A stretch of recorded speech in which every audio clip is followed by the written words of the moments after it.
సంస్థ నారాయణపురం మండల కేంద్రంలో కుమ్మరి సంఘం నారాయణపురం ఆధ్వర్యంలో శ్రావణ మాసం తొలి బోనాల కార్యక్రమాన్ని ఘనంగా నిర్వహించారు.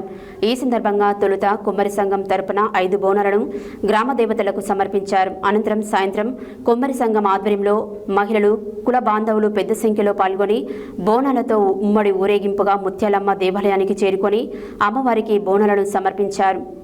సంస్థ నారాయణపురం మండల కేంద్రంలో కుమ్మరి సంఘం నారాయణపురం ఆధ్వర్యంలో శ్రావణ మాసం తొలి బోనాల కార్యక్రమాన్ని ఘనంగా నిర్వహించారు.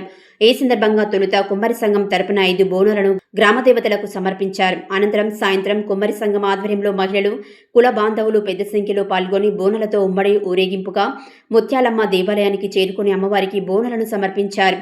ఈ కార్యక్రమానికి ముఖ్య అతిథులుగా స్థానిక సర్పంచ్ ఉప్పల విజయలక్ష్మి, లింగస్వామి, స్థానిక ఎస్ఐ సీతపండు పాల్గొని ఊరేగింపు కార్యక్రమాన్ని ప్రారంభించారు. మహిళలు భక్తి శ్రద్ధలతో బోనాలను మోసుకుంటూ ముత్యాలమ్మ దేవాలయానికి చేరుకొని అమ్మవారికి సమర్పించారు. ఊరేగింపు సందర్భంగా యువకులు నిర్వహించిన నృత్య ప్రదర్శనలు ప్రత్యేక ఆకర్షణీయంగా నిలిచాయి. ఈ కార్యక్రమంలో కుమ్మరి సంఘం నాయకులు, గ్రామశాఖ అధ్యక్షులు చిలువేరు లారీ భిక్షం, ప్రధాన కార్యదర్శి చిలువేరు సైదులు, ఉపాధ్యక్షులు బొడిపల్లి గాలయ్య, భిక్షం కోశాధికారి, తెలంగాణ భిక్షం ముఖ్య సలహాదారులు చిలువేరు శంకర్, సంజీవ, సురేష్, కమిటీ సభ్యులు, కుల పెద్దలు, మహిళలు, యువకులు, కుల బాంధవులు తదితరులు పాల్గొన్నారు. శ్రావణ మాసం తొలి బోనాల కార్యక్రమాన్ని భక్తి శ్రద్ధలతో ఐక్యతతో ఘనంగా నిర్వహించడం పట్ల కుమ్మరి సంఘం నాయకులు, సభ్యులు హర్షం వ్యక్తం చేశారు.